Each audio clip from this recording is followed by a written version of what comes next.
Oi, som. Obrigado.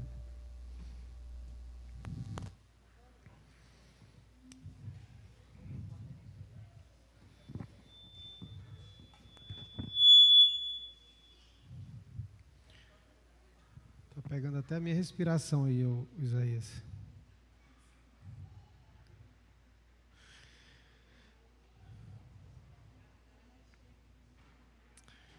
Boa noite, irmãos. Boa noite. Agora sim. Quinta-feira, todo mundo relaxado, uma hora dessa, todo mundo descansou bastante, final de semana passado, né? Se preparando para o próximo final de semana aí, para descansar um pouco. E eu queria falar hoje com você sobre quem tem limites é município. Essa é uma expressão aí que tem sido comum, pelo menos nos últimos tempos aí na internet, né? O pessoal fez até música, né, disso. Então fazem muita brincadeira a respeito dessa frase, né? Dizendo que quem tem limite é município. Geralmente usado para justificar a falta de limite das pessoas, né? A falta de regramento, né? Uma vida desregrada. E aí a pessoa justifica dizendo isso. Quem tem limite é município. E eu queria falar um pouco disso com você hoje. E queria que você abrisse sua Bíblia aí no livro de Mateus, capítulo 25.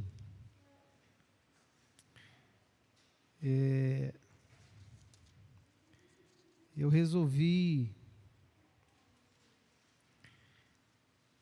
depois de um ano de insistência, de dura insistência da minha esposa, eu resolvi acompanhá-la na academia, né? É um ambiente que eu não gosto daquele tipo de atividade. A gente começou a pedalar juntos aí um tempo, mas ela, até por questão de saúde, também precisou ir para a academia e vinha insistindo comigo. E aí ela queria que eu fosse num horário bem agradável, assim, para todo mundo, às 5 horas da manhã, né?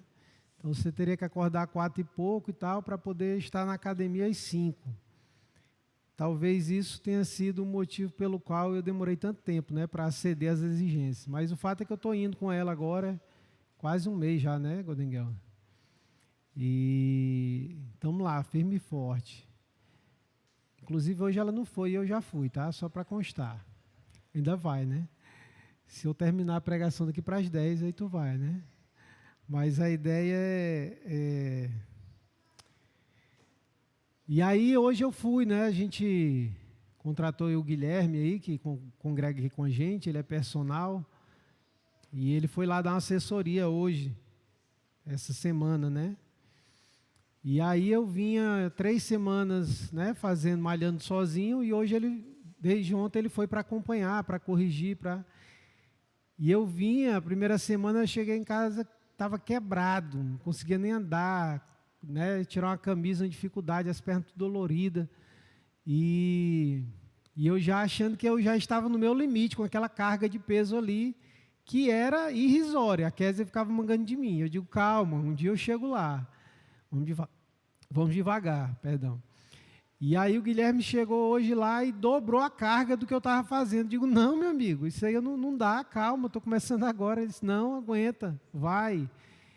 E em alguns aparelhos deu certo, consegui fazer, na mal, mas consegui, outros não deu.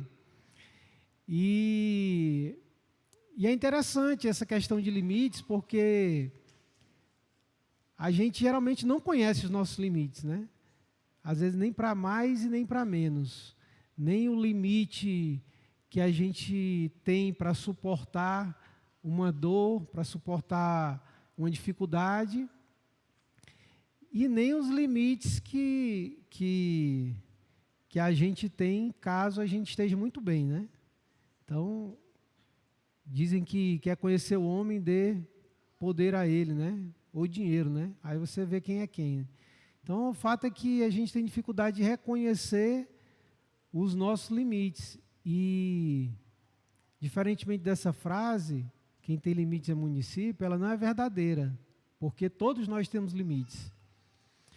E eu queria falar um pouco com você sobre isso hoje.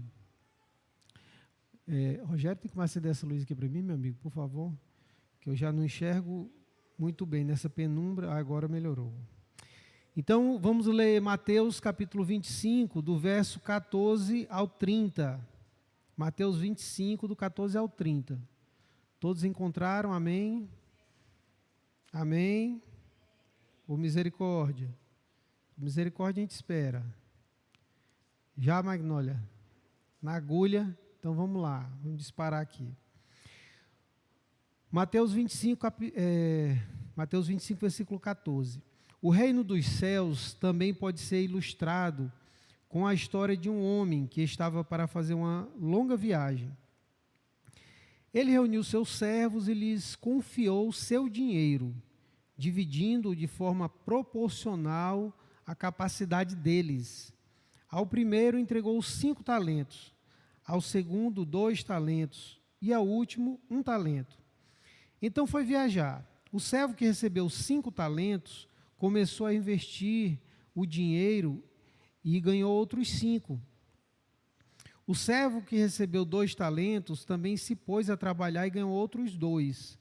Mas o servo que recebeu 1 talento cavou um buraco no chão e ali escondeu o dinheiro de seu senhor. Depois de muito tempo, o senhor voltou de viagem e o chamou para prestarem contas de como haviam usado o dinheiro.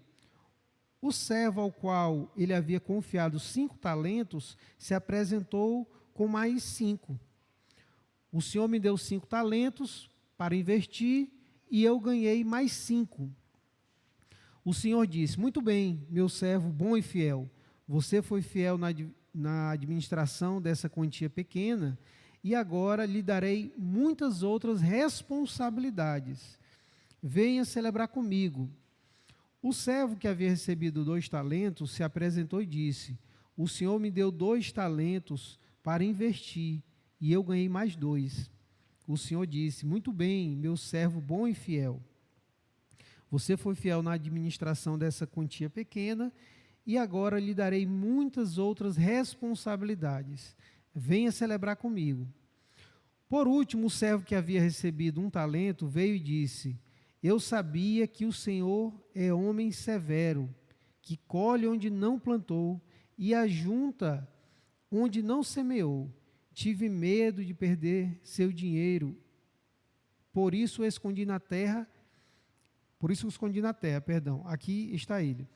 O Senhor, porém, respondeu: servo mau e preguiçoso, se você sabia que eu colho onde não plantei e ajunto onde não semeei, por que não depositou meu dinheiro?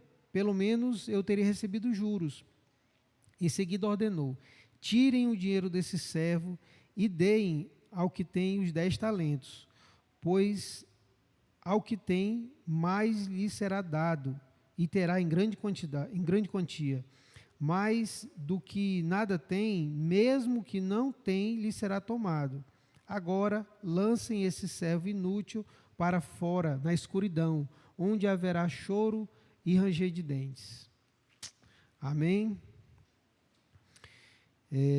Jesus contando aqui algumas parábolas, e contou essa para ilustrar o reino de Deus. Logicamente que nessa parábola aqui, esse homem que viajou e deixou o dinheiro, quem é?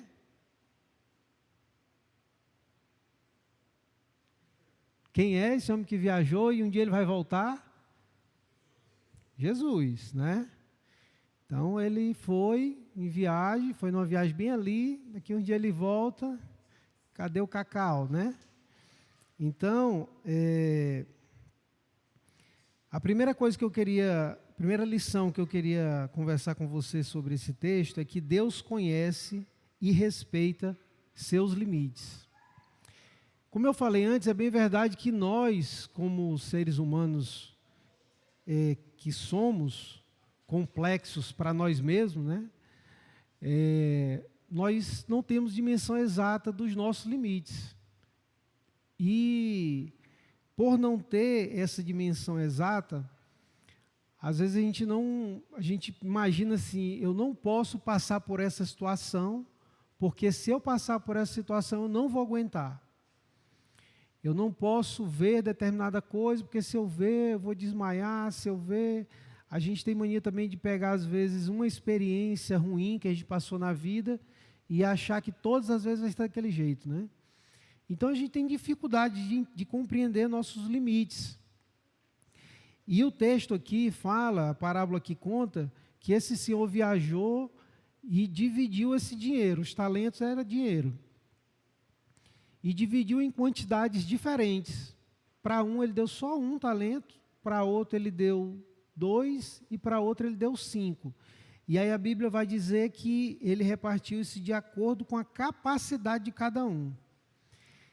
Deus, ele conhece e ele respeita os nossos limites, os seus limites.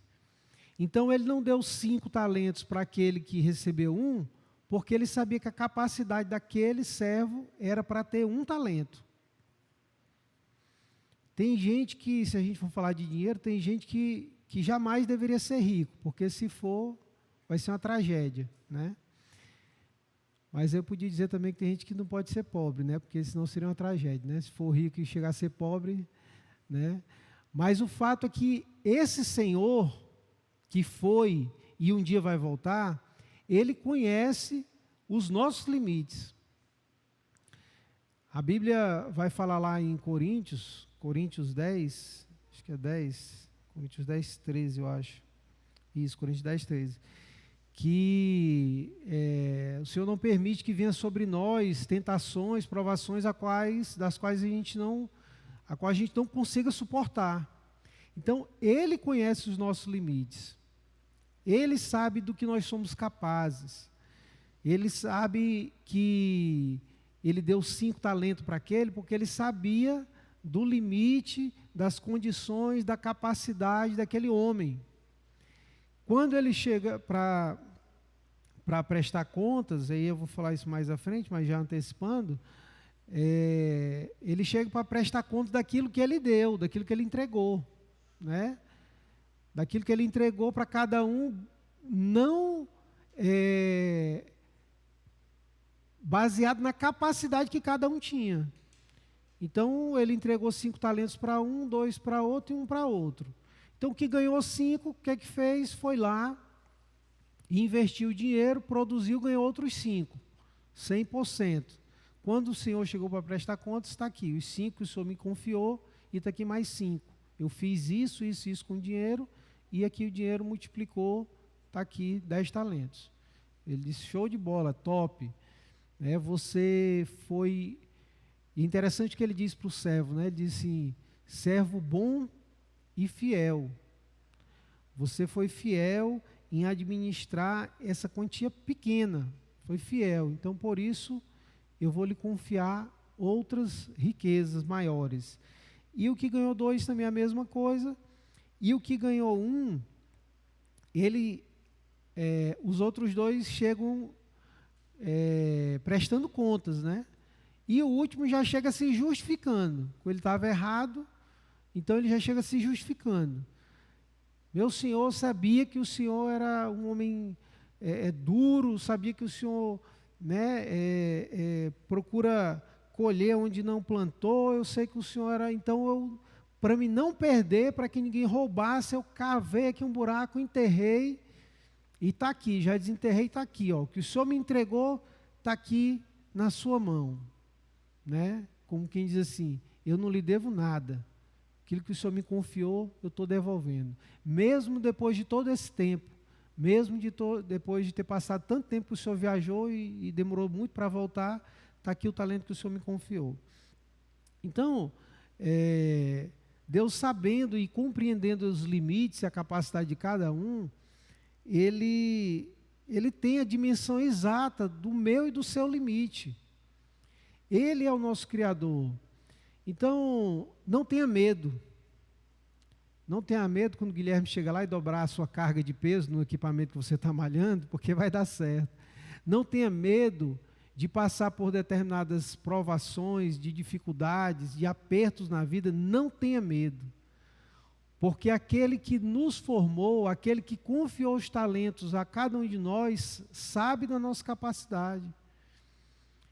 Ele também sabe do que nós somos capazes de produzir. E aí a gente precisa ter muito cuidado, nem para subestimar e nem para superestimar, né? Só acho que é essa palavra. Então eu não posso também achar que eu posso menos e nem achar que eu posso mais. Foi exatamente o que aconteceu com o último. Ele disse: rapaz, eu não vou ter condição de guardar esse dinheiro, e então vou esconder. Eu também não vou ter condição de multiplicar ele, eu vou esconder. Então nós precisamos compreender que Deus sabe o meu e o seu limite, e Ele não vai lhe esmagar com um peso que você não possa suportar. Outra coisa, se Deus colocou uma determinada responsabilidade nas suas mãos, não fuja dela. Ainda que você ache que você não é capaz, que você não tem condições, que você não sabe, mas Ele sabe que você pode. E é muito legal quando a gente é desafiado, quando mentalmente a gente estabelece um limite, e aí a gente, por algumas circunstâncias da vida, ou porque somos empurrados, ou porque a gente resolve enfrentar aquela situação, quer seja uma dificuldade, um risco, sei lá, e a gente consegue superar, e a gente olha para trás e diz: caramba, eu não sabia que eu era capaz de fazer isso. Teve uma época aqui que a gente fez um jejum coletivo, aqui na época da pandemia, né? A gente fez um período de oração, de jejum, e tinha muitos irmãos que nunca tinham feito um jejum de 12 horas. E aí alguns se desafiaram, né? Disseram: não, eu vou tentar, eu nunca passei mais do que 4 horas sem comer, mas eu quero fazer esse propósito de jejum, de oração, e fizeram.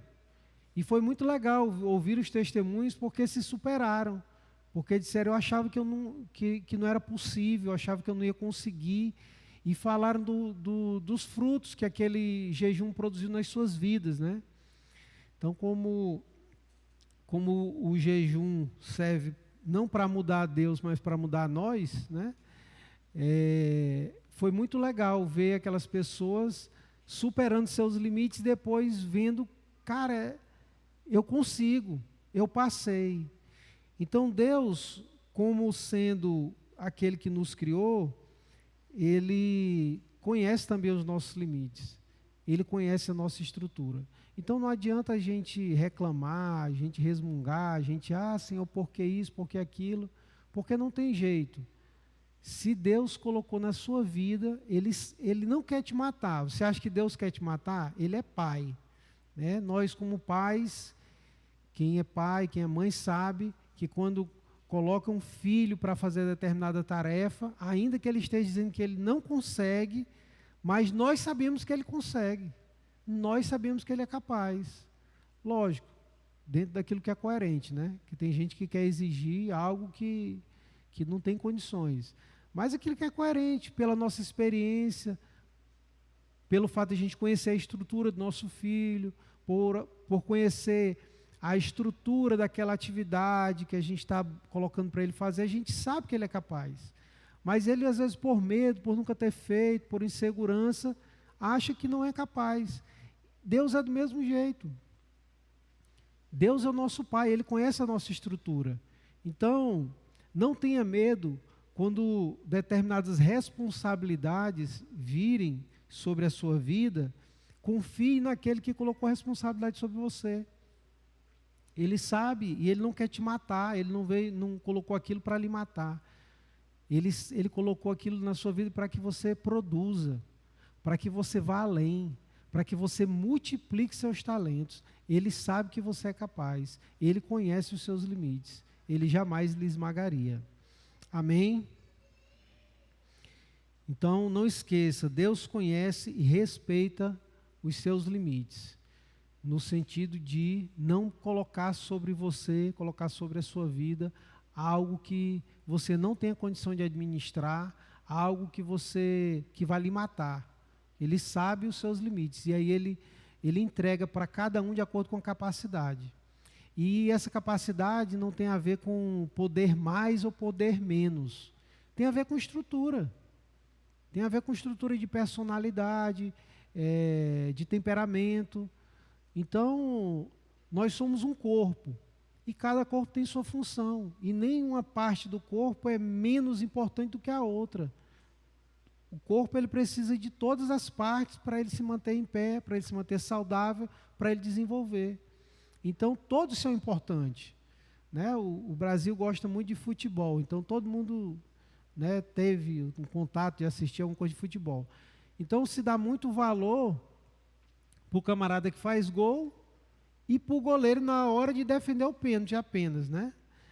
Então, mas o fato é que o time não é composto só por essas duas figuras. Ele é composto por várias pessoas que talvez não façam o gol, que talvez não defendam o gol, mas eles são importantes taticamente para que o time chegue à vitória. E assim somos nós. Cada um tem uma posição. Então não tem a ver com o poder mais, o poder menos, ou que um é especial e o outro não é. Tem a ver com a nossa formação, né? Às vezes tem a ver com a nossa bagagem. Né? Então, alguém que é analfabeto não vai conseguir jamais acessar determinados ambientes, que alguém que é culto, que é estudado, que é letrado, vai ter acesso. Né? Assim como pessoas que vivem numa determinada condição social, tem gente que nunca passou nem perto de alguém pobre, passou nem perto, nem na frente da casa de alguém que passa necessidade. Né? Então, assim, Deus cria cada um com as estruturas, não para dizer quem é melhor ou pior, sobretudo na igreja. Sobretudo na igreja. Nós somos membros do mesmo corpo. Então, todos nós temos a importância devida dentro desse corpo. E Deus conhece, eu já ia cantar a música, Deus conhece a tua estrutura, sabe o que está fazendo. Né? A segunda coisa que eu queria compartilhar com você é que todos recebem talentos e ninguém pode se eximir disso. Uma coisa interessante que o texto fala aqui, quando o Senhor diz lá para os servos, né, servo bom e fiel e tal, ele fala aí, por exemplo, no versículo 21, ele diz, você foi fiel na administração dessa quantia pequena e agora lhe darei muitas outras responsabilidades, venha celebrar comigo. Então, o reino de Deus não foi feito para os covardes. Não foi feito para os covardes. Não foi feito para aquele que morre de medo de tudo, que não quer assumir responsabilidade por medo, por covardia. O reino de Deus não foi feito para esse tipo de pessoas. Infelizmente, se você é assim, você precisa pedir para que Deus tire, transforme a sua vida, para que você não seja mais assim, para que você também faça parte e entre no reino dos céus. Então, aquele servo que ganhou foi medo, foi covardia, né? Foi visão equivocada a respeito do seu Senhor. Então, nós precisamos conhecer a Deus. A gente ouve falar uma situação, um conceito de Deus, e a gente fica com aquilo e acabou, e acha que Deus é aquilo. Tem uns que têm Deus como um senhor barbado, sentado lá num trono e que pune toda vez que você erra, e tem pessoas que têm esse conceito a respeito de Deus e ficam com aquilo, e por conta disso desenvolve medo e covardia, e uma coisa vai puxando a outra. Então, o reino de Deus não foi feito para os covardes e os medrosos. Deus nos chamou para termos responsabilidade. Então, quando Ele entrega os talentos, Ele está entregando uma responsabilidade, não apenas de guardar, mas de pegar o talento que Ele está dando e produzir muito mais. Os dois aqui, o exemplo que Jesus dá aqui nessa parábola, eles produziram 100%. Recebeu 5, entregou 10. Recebeu 2, entregou 4, né? Então, isso quer dizer que todos nós recebemos talentos. Pode ser que você tenha recebido numa medida menor, outro numa medida maior, mas o fato é que todos somos chamados para receber talentos. Todos somos chamados a pegar os talentos que Deus entregou nas nossas mãos e produzir, produzir no reino dele. Então, por isso que eu costumo dizer, nós fazemos escolhas nas nossas vidas, né? De estudo, de profissão, de relacionamento, de muitas coisas. Mas uma coisa a gente tem que ter em mente: seja lá onde for que a gente esteja plantado, nós não podemos viver uma vida medíocre. Medíocre quer dizer estar na média, fazer o normal, o que todo mundo faz. Nós somos chamados para fazer a diferença. Então você que é casado, você que é marido, você que é esposa, você precisa ser um marido no padrão de Deus. Você que é esposa, seja uma esposa no padrão que Deus quer. E com certeza isso vai lhe deixar acima da média. Seja um filho como o Senhor orienta. E você vai ser um filho diferenciado. Já pensou? Um filho que não desobedece, um filho que não mente, um filho que é dedicado. Já pensou? É um filho acima da média, sobretudo nos dias de hoje. Então, seja na sua profissão, seja na sua congregação, seja no seu ambiente de casa, no seu ambiente, onde quer que você esteja. Deus não lhe chamou para viver na média. Eu não estou querendo dizer aqui com você que você tem que ser o melhor, passar por cima em todo mundo, não estou falando isso. Eu estou falando de você não se conformar com uma vida medíocre. Você não se conformar com o medo, com a apatia, não se conformar com a covardia. Entenda que os talentos que Deus lhe deu foi para que você desenvolva. Então, se Deus lhe deu aí um talento para cantar, cante.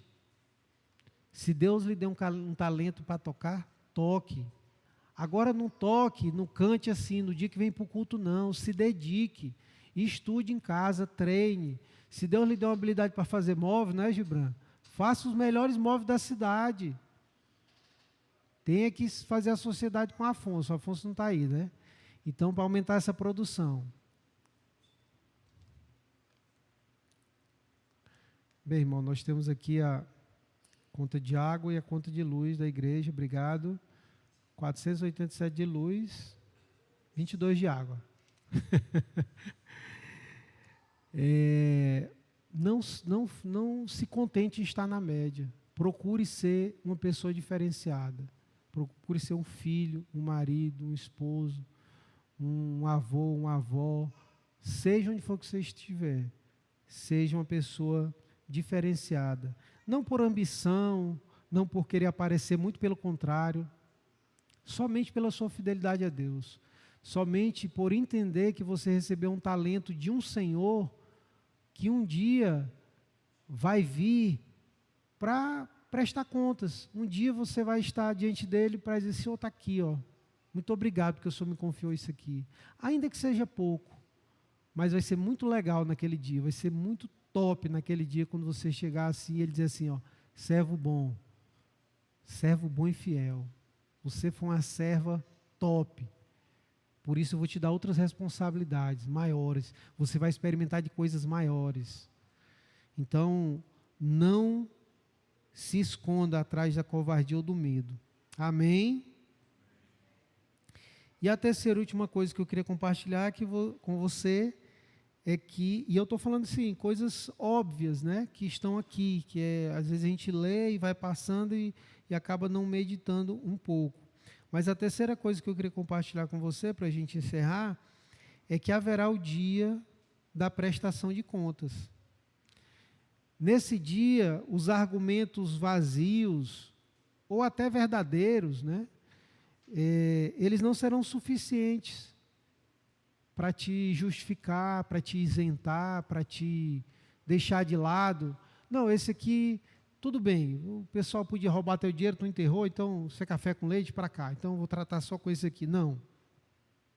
Todos recebemos talentos, todos prestaremos contas e todos, não adianta chegar com esses argumentos vazios diante dele.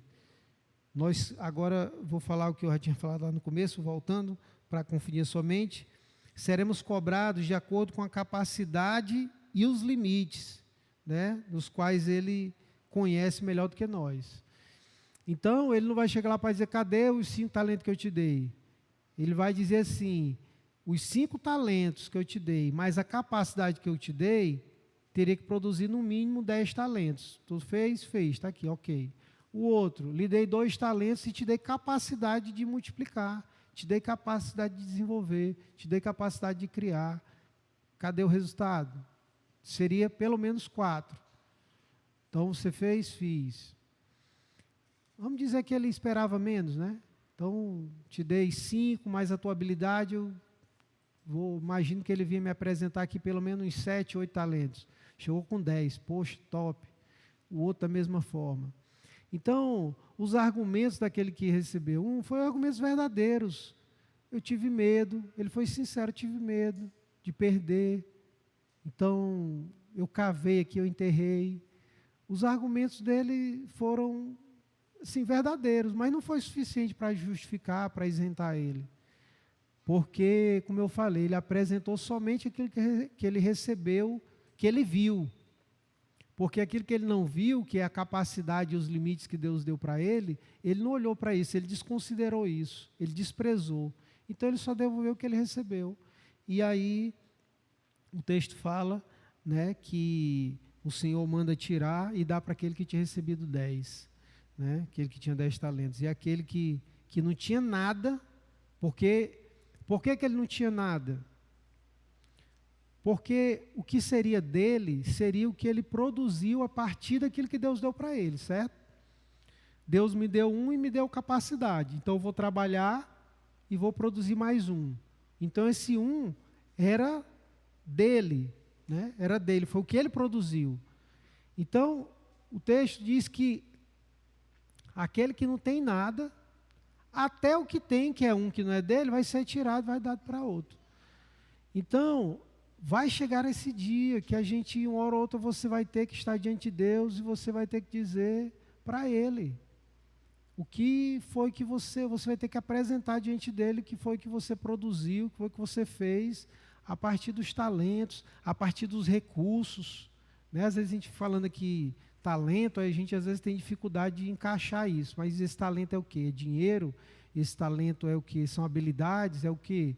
É aquilo que Deus colocou nas suas mãos, pode ser o dinheiro. O que foi que você fez com os recursos que Deus te deu? Para finalizar, eu estava conversando com um amigo de infância, e hoje é uma pessoa bem-sucedida,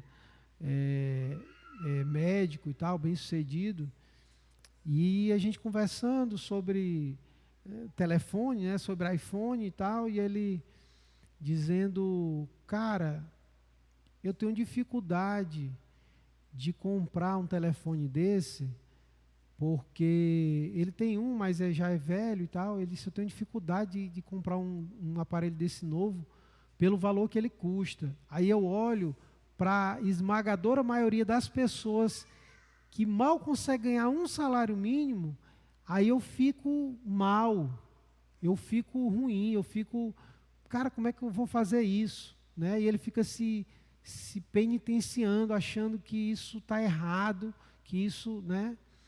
E eu disse para ele, meu amigo, deixa eu te dizer uma coisa. O pecado não está em você gastar ou investir dinheiro em algo que seja muito caro. O pecado está em você ter todo o dinheiro e nunca ser capaz de ajudar ninguém. Todo recurso que ele te deu, não foi capaz, você não usou para ajudar, para investir, para contribuir com a vida de ninguém. O pecado está nisso. O fato de você ir lá e adquirir uma coisa cara, uma coisa boa, porque Deus confiou em suas mãos esse recurso. O que é que você vai fazer com esse recurso? O pecado está em você viver em função dessas coisas. Aí é aquela coisa que o cara não tem uma casa, não tem carro, não tem uma bicicleta para andar, mas ele tem um iPhone. Por que ele tem um iPhone? Ele pode ter, talvez, às vezes nem pode, né? Às vezes nem pode, mas ele gasta tudo que ele tem para ter aquele telefone, para ter aquela moto, para ter aquele bem, aquele produto, porque ele é o que todo mundo tem. Todo mundo tem, então ele quer mostrar que ele tem, é um objeto de desejo e tal. Então, o pecado está em você viver sua vida em função disso. Agora, o que te impede de tu ajudar as pessoas e também ir lá e comprar um negócio que seja bom, né? E conversei com ele algumas coisas e parece que destravou a mente dele. E ele disse, rapaz, agora eu entendi. Era tão pesado na vida dele que ele fez uma viagem para os Estados Unidos, ele e a esposa, um tempo atrás, bastante tempo atrás. E ele comprou lá 2 iPhones, um para ele e um para a mulher. Ele não abriu, chegou no Brasil, ele não teve coragem de usar. Aí foi e vendeu. Por causa dessa consciência que acusava ele. Né? E a gente pode olhar e dizer assim, poxa, não deixa de ser um sentimento nobre.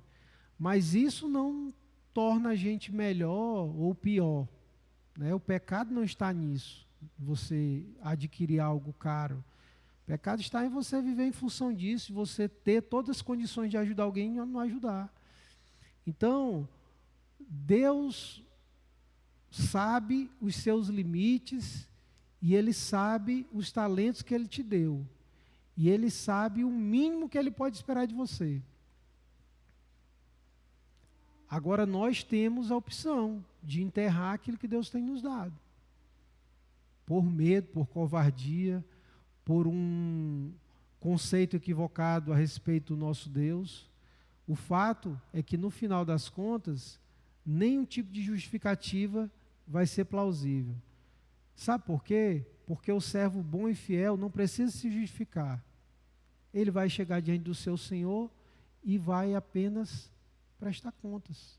Vai apenas, está aqui, Senhor, foi isso aqui que aconteceu. Está aqui o que eu fiz, está aqui o que o Senhor me deu, está aqui o resultado.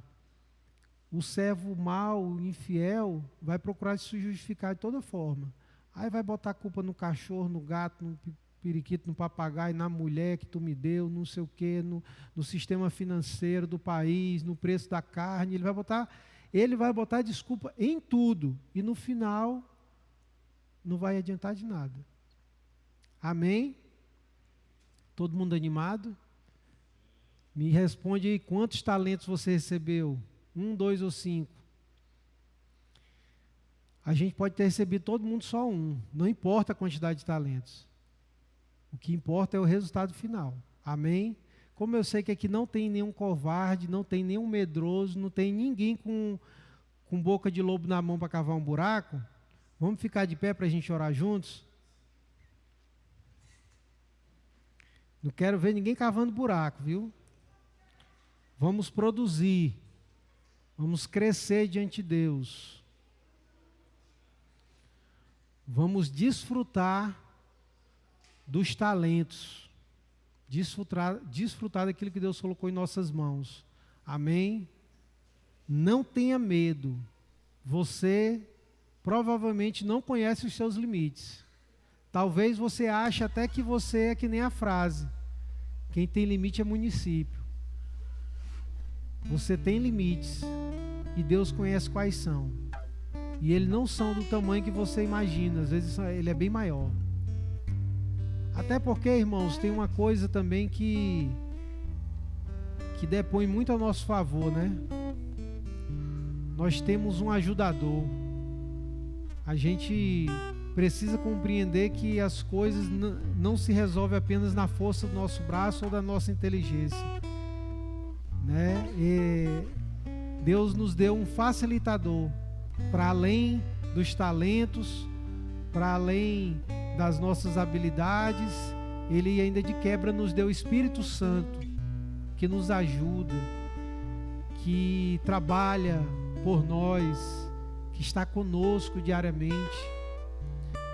A Bíblia fala que nós sequer sabemos orar como convém, mas que o Espírito Santo de Deus, ele intercede por nós. Não tenha medo de orar. Não tenha medo de se entregar para aquilo que Deus tem te chamado. Não tenha medo de desenvolver o talento que Deus entregou nas suas mãos. É tudo por Ele, para Ele, por meio dEle. Senhor, nós bendizemos o Teu nome nessa noite, Pai. Nós nos alegramos na Tua presença, Senhor. Deus, por saber que o Senhor nos ama, que o Senhor compreende, que o Senhor conhece a nossa estrutura, que o Senhor conhece os nossos limites, que o Senhor conhece a nossa capacidade, Senhor, por saber que o Senhor confiou nas nossas mãos algo que nós temos plenas condições de desenvolver, por conta também do auxílio do Teu Espírito Santo. E nós queremos nessa noite, Senhor, pedir ao Teu Espírito que nos ajude, que abra a nossa mente, o nosso entendimento, que nos faça enxergar aquilo que nós temos feito com o nosso talento, Pai. Senhor, se porventura existe alguém nessa noite que pegou o seu talento e enterrou, que o Senhor abra os olhos dessa pessoa, desse irmão, dessa irmã, para ela olhar lá para aquele buraco onde ela enterrou o talento dela. E aí eu não sei se esse buraco se chama emprego, não sei se esse buraco se chama relacionamento, não sei se esse buraco se chama faculdade, moradia, não sei qual é esse buraco, Pai. Mas se existe alguém entre nós, Deus, que porventura enterrou os talentos num buraco, que o Senhor abra os olhos dessa pessoa para ela olhar para esse buraco e enxergar o Teu talento, talento que o Senhor confiou a ela, enterrado naquele buraco. Deus, para que dê tempo dela desenterrar, antes que o Senhor volte para prestar conta, que dê tempo ela ir lá, cavar, tirar esse talento, e ao invés de deixar escondido, Senhor, trabalhar, desenvolver, fluir na Tua presença, Senhor, para que um dia, quando chegar na Tua presença, Senhor, ela tenha não somente o talento que o Senhor confiou, mas que tudo tenha sido multiplicado, Senhor. Que ela apresente frutos, ó Pai. Frutos, Senhor. Frutos não porque ela é boa, porque ela é capaz. Frutos não porque ela é melhor do que ninguém, mas porque ela resolveu não se acovardar, porque ela resolveu, Senhor, não ficar escondido com medo, Senhor. Porque ela resolveu confiar no Senhor, ainda que achando que não tinha condições, ainda que ela pense que o limite dela é muito estreito, mas ela decidiu confiar, decidiu não ter medo e foi além, Senhor, e teve os seus limites superados, e que isso não sirva para a vanglória de ninguém, mas que toda a honra, toda a glória seja dado a Ti, Senhor, em todo o tempo das nossas vidas, Pai. Deus, abre a nossa mente para entender que nós temos uma responsabilidade no Teu reino, Senhor. O Teu reino não é feito de pessoas medíocres, covardes, mas de pessoas que fazem diferença, justamente pelo fato de termos o Espírito Santo, pelo fato de sermos igreja e nos amarmos, Pai, uns aos outros. E o mundo olha para a gente e vê algo diferente em nós, Pai. Deus, nos ajuda a compreender que o Senhor jamais vai nos esmagar, que tudo aquilo que o Senhor permite que venha sobre nós, quer seja uma tribulação, uma dificuldade, quer seja uma bonança, quer seja recursos financeiros, Senhor, o Senhor conhece os nossos limites, ó Pai. O Senhor conhece nossa capacidade. Se o Senhor colocou alguém na nossa vida para que a gente cuidasse, para que a gente cuide, que a gente possa compreender, não ter medo, não se acovardar, que a gente entenda que o Senhor nos deu essa condição e que um dia nós estaremos diante do Senhor para prestar conta de tudo isso, Pai. Nós bendizemos o Teu nome nessa noite, Senhor. Que o Teu Espírito Santo venha sobre nós e nos encha com a Tua paz, em nome de Jesus Cristo, Senhor. Amém. Amém. Alguma coisa? Sábado, depois de amanhã, teremos o nosso belo, lindo e gostoso jantar dos casais. Amém? Você que vai, se prepare, vá vestido a caráter. Você que não vai, ore por nós que estaremos lá, que se a gente lembrar, a gente vai orar por você aqui, para que Deus lhe abençoe, lhe dê um marido, lhe dê uma esposa. Amém? Que Deus te abençoe, que Deus te dê um restante de semana abençoado na presença dEle e que Ele lhe conceda oportunidades para você desenvolver o seu talento. Amém?